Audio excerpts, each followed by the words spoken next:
Boa noite, meu nome é Felipe. Vamos para mais uma live de leitura bíblica, mas antes vamos começar com a nossa oração. Senhor Jesus, que o Senhor esteja presente do começo ao fim dessa leitura. Que o Senhor traga para essa live todas as pessoas que precisam ouvir a sua palavra, que se encontra no Salmo 62. Que o Senhor coloque em minha boca qualquer palavra necessária para a explicação dessa passagem. Agradeço por estar conosco, Senhor.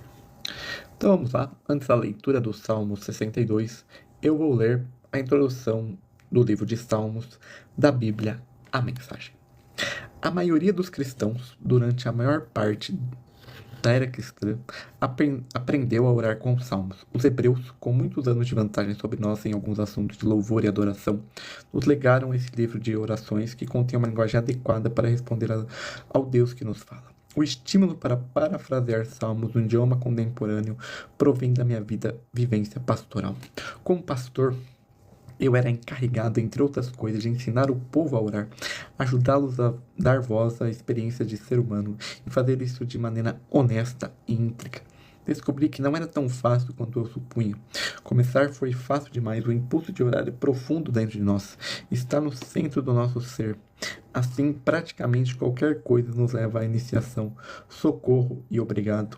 Não são nossas básicas, mas a honestidade e a perfeição não acontecem tão espontaneamente.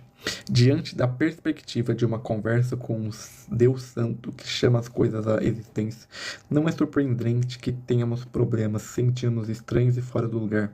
Não sou bom bastante para isso, vou esperar até que eu purifique minha maneira de agir e prove que eu sou uma pessoa decente. Ou então, nos desculpamos por achar que o nosso vocabulário é insuficiente. Dê alguns meses ou anos para praticar algumas orações à altura de um encontro sagrado como esse. Assim não me sentirei tão embaraçado. Minha reação mais comum diante dessa dificuldade é pôr os salmos na mão da pessoa e dizer: vai para casa e ore isto. Você está com ideias erradas a respeito do que é orar.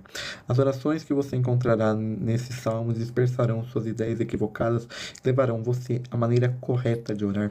Uma resposta comum por parte daquele que recebe o meu conselho é surpreendentemente. Eles não imaginavam esse tipo de coisa na Bíblia. Então demonstro surpresa com a surpresa deles. Vocês achavam que essas seriam as orações de pessoas boas? Achavam que a linguagem dos salmistas era polida e educada? Quando não temos orientação, tendemos a pensar que oração é o que pessoas boas fazem quando estão fazendo o melhor possível. Não é. Por inexperiência, supomos que deve existir uma linguagem secreta a ser aprendida se quisermos que Deus leve nossa oração a sério. Não há. A oração é de linguagem elementar, não avançada. É o meio pelo qual nossa linguagem se torna honesta e verdadeira diante de Deus. Não, honesta, verdadeira e pessoal em resposta a Deus. É meio de pôr para fora diante de Deus tudo que há em nossa vida. No entanto, mesmo com o livro de Salmos nas mãos e com o meu encorajamento pastoral, as pessoas sempre me diziam que ainda não entenderem. Na linguagem escrita, os salmos sempre parecem polidos, educados e sonoros como literatura não tem comparação, mas como oração, como discurso de homens e mulheres apaixonados por Deus em momentos de ira, louvor ou lamento, essas traduções sempre perdem alguma coisa. Gramaticamente são acuradas. A erudição por trás das traduções é de primeira qualidade e reverente. Mas como orações, elas não estão totalmente corretas. Os salmos em hebraico são simples, não lapidados. Eles não são requintados, eles não são orações de pessoas boas, expressas numa linguagem culta. Assim, o trabalho pastoral de ensinar o povo a orar, comecei a parafrasear o livro de Salmos no rito e no idioma contemporâneo. E eu queria proporcionar a homens e mulheres acesso ao imenso alcance de orações e ao impressionante poder numa linguagem que fosse mais parecida com a deles, que também é a linguagem na qual essas orações em forma de salmo foram primeiramente expressas e escritas por Davi e seus sucessores. Contudo, querendo fazer isso, pois estou certo que somente quando desenvolvemos a honestidade em estado natural e perfeição em nossas orações, nos tornaremos inteiros, verdadeiramente humanos em Cristo Jesus, que também orou os salmos. D. Salmos são letras de músicas, metade deles são de autoria de Davi, que começou ainda garoto trabalhando no ramo de negócios da família, mas chamou a atenção do rei como soldado e como músico. Aparentemente, Davi escreveu canções a vida inteira, até quando estava fugindo de um rei louco, depois que ele mesmo se tornou rei. Muitos diretores de música do templo também escreveram salmos, assim como Salomão, filho de Davi, judeus prisioneiros de guerra na Babilônia e outros. Da época de Davi em diante, e talvez antes, quando o povo de Deus se juntava para adorar, eles cantavam salmos. Os salmos os ensinavam a falar com Deus, e quando as coisas estavam correndo bem, quando havia um perigo, ou mesmo quando a vida estava em ruína, alguns salmos foram escritos quando a nação era forte e todo o povo de Deus se juntava em grandes festivais em Jerusalém para louvar a Deus. Outros foram escritos depois que o templo foi destruído, quando o povo de Deus o adorava em pequenos grupos de estudo bíblico. Contexto: por volta do ano 1000 ao ano 500 a.C., alguns salmos talvez sejam de data posterior. Na Índia, o Rig Veda, uma coleção de hinos que eram o texto fundamental do hinduísmo, chegou à sua forma definitiva, provavelmente em 900 a.C. Esses hinos se prestavam à adoração de vários deuses, especialmente Indra, deus do céu, das tempestades e da guerra. O mais antigo poema hindu é o Upanishad, escrito no século VI a.C. Então esse é o contexto do livro de Salmos. É um livro de oração, de adoração. Então, como o autor o tradutor dessa Bíblia, que é o Eugene H. Pearson, recomendou, se você tem dificuldade para orar, eu recomendo que você leia o livro de Salmos. Tem o Salmo 23, que fala sobre a gente depender unicamente de Deus. Salmo 51, que é ótimo para pedidos de perdão a Deus. Salmo 91, que é para proteção. Entre outros, são 150 salmos, mas hoje nós leremos o Salmo 62. Eu vou ler na versão da Bíblia King James atualizada, mas você pode ler na versão que você tem aí na sua casa e está acostumado a ler. Exortação à confiança em Deus. Ao mestre de canto, ao estilo de melodia de Gedutum, um salmo de Davi.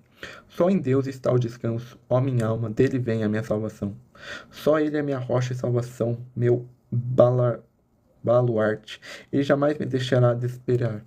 Até quando atacareis todos juntos e traiçoeiramente um só homem para abatê-lo como que fora uma parede desabrumada, uma cerca a desabar?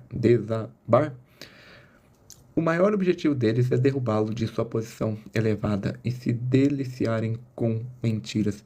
Bendizemos com suas bocas, enquanto o amaldiçoamos em seu coração. Contudo, somente no eterno espera minha alma, em silêncio, pois ele é quem me traz esperança.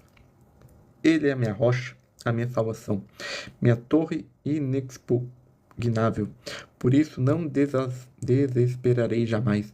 A minha salvação e a minha honra dependem somente de Deus. Ele é a rocha da minha fortaleza, a segurança do meu abrigo. Confio sempre em Deus, ó povo meu. Perante a sua presença derrama todo o coração. Ele é o nosso refúgio seguro.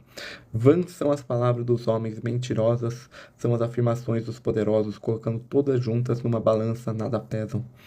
Não depositem na opressão vossa confiança, nem no estelionato a esperança que ainda prosperam. Não lhes deis atenção. Uma vez declarou Deus, e 2 lições ouvi: o poder pertence a Deus e a bondade é tua, ó Eterno, pois tu recompensas o ser humano conforme os seus atos. Então, aqui é o fim do Salmo 62, um salmo voltado para nós termos confiança em Deus. Então, que você confie em Deus nesse início de semana, nesse final de segunda-feira.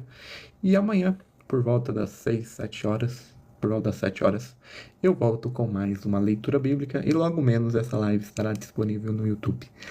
Até amanhã com mais uma leitura bíblica. Tchau, tchau.